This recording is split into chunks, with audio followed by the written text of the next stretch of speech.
Hi, this is Lada from astrolada.com, and these are your October 2018 monthly horoscopes for each of the 12 signs. And as always, I'd like to start with a general feel of the whole month.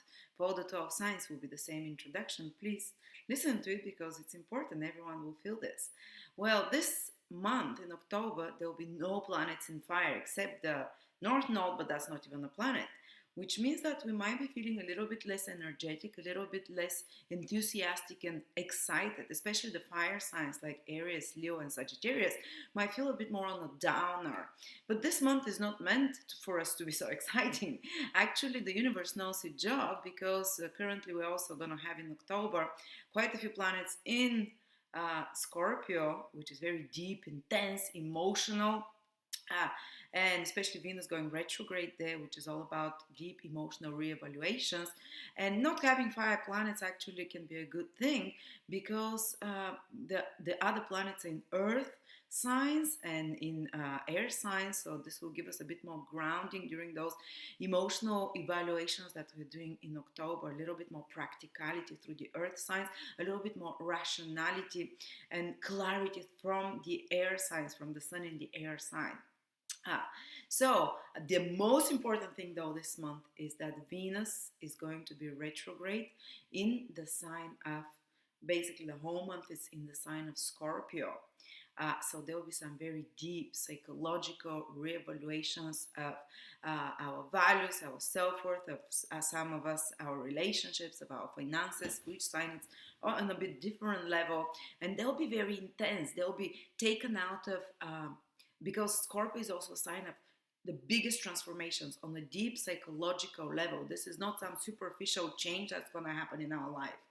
This is going to be for each person on a different area of their life, some very profound transformation that you, and Scorpio is like all or nothing, black or white. So you would have, you with your evaluation ability, which is Venus, you would decide that something is either not worth to have any more in your life, and with the ruthless energy of Scorpio, where Venus is going to be and the helpful aspect, the stressful aspect from Mars, the ruler of Venus in Scorpio, we're going to either cut something out completely from our life, or we're going to decide that that's it. I'm going to recommit much deeper. I'm going to involve myself emotionally, psychologically, financially, emotionally, on a much deeper level, which is the other extreme of Scorpio, to something, to someone, to some vision or whatever in our life, depending where it's happening in your horoscope.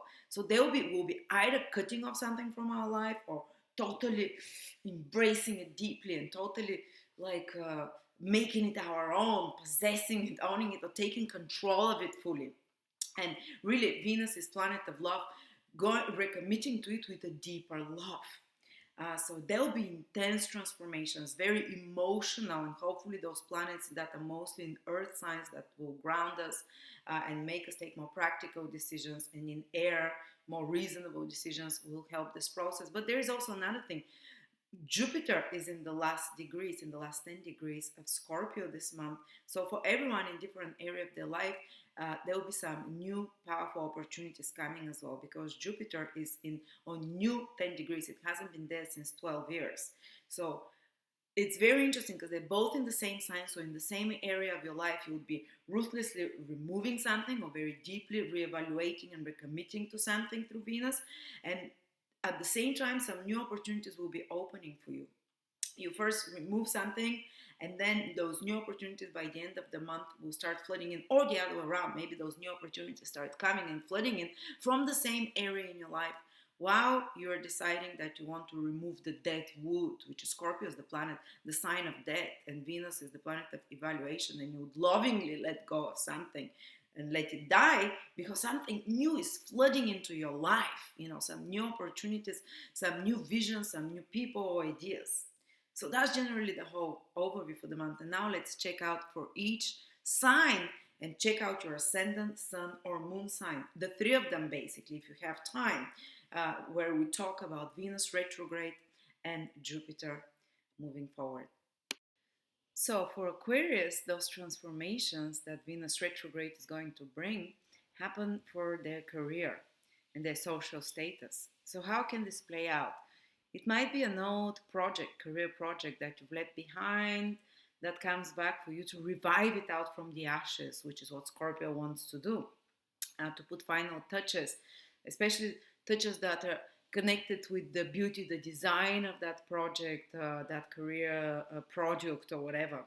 There might be also, if you find yourself that you consider that you're in an unequal career situation where there is some lack of balance, where there is some injustice, Venus will make this very, you'd feel it very profoundly, and you'd be asked to speak out about that, to try to rebalance this uh, unequal situation in regards with bosses, for example, in regards with institutions or people in authority. Um, and it's, or maybe a boss can approach and say, listen, we need to change something, your career direction or some project you're working on. It's not as it should be, or it's not as harmonious as it is, and you have to change it. Or you might approach a boss figure or an institution figure in regards to some injustice that you want corrected or that you want transformed. And in some cases, you might have to reevaluate, for some people, the whole direction of their career.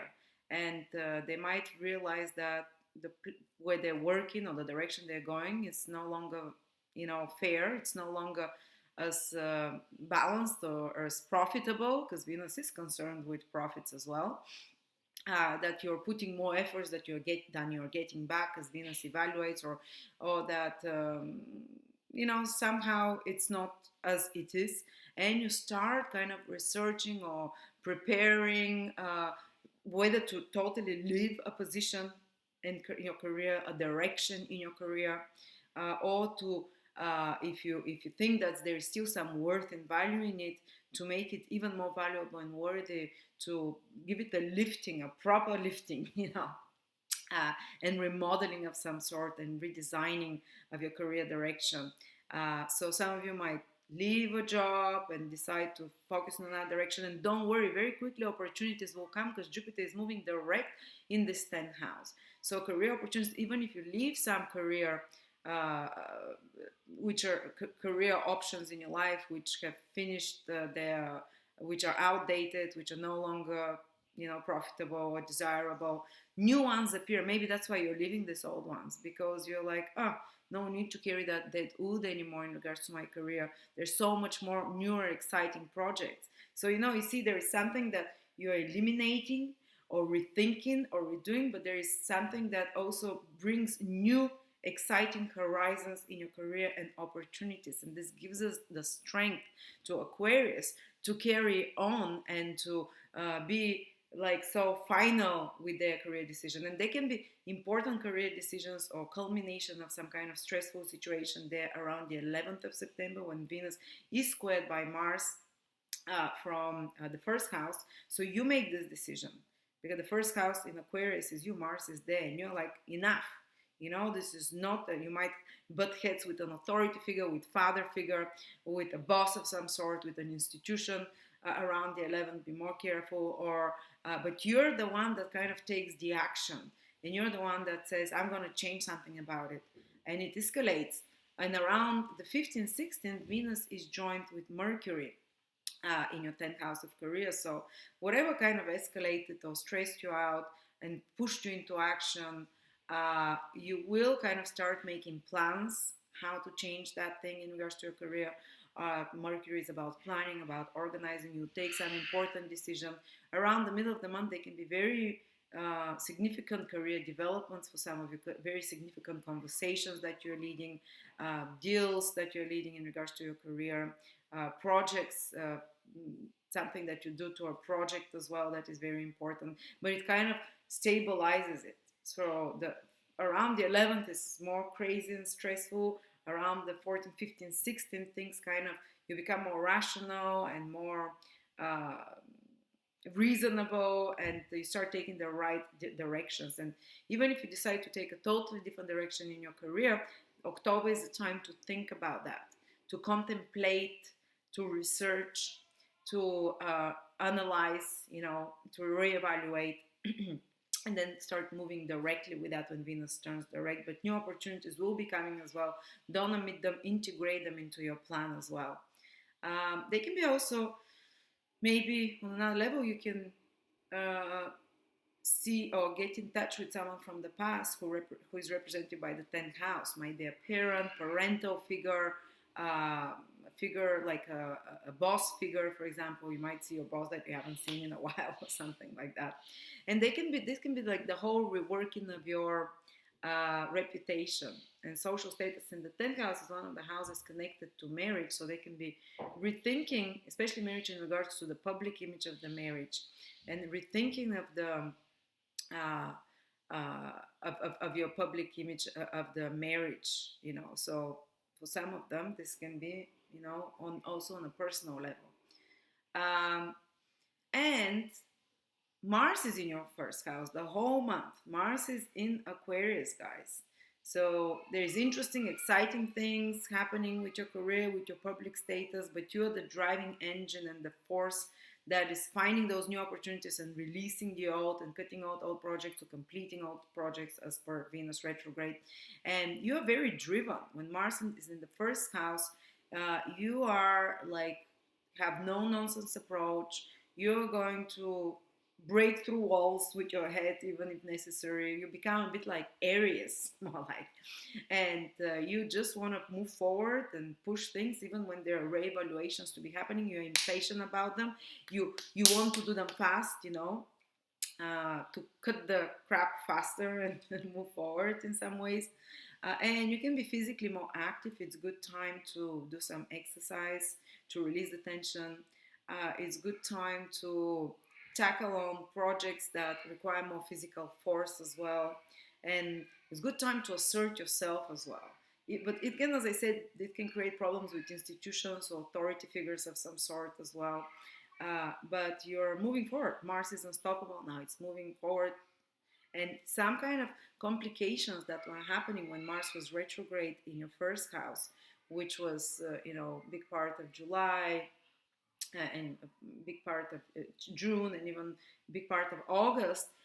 Now, when Mars passes again over those degrees, and especially when it passes forward into Aquarius, some complicated situation gets resolved. Your energy levels return back. In October, you feel more energized than the other signs, and your resolve and drive and ambition return as well. And as I said, the problematic situation get solved in some way. So thank you so much, Aquarius, and I will see you next month.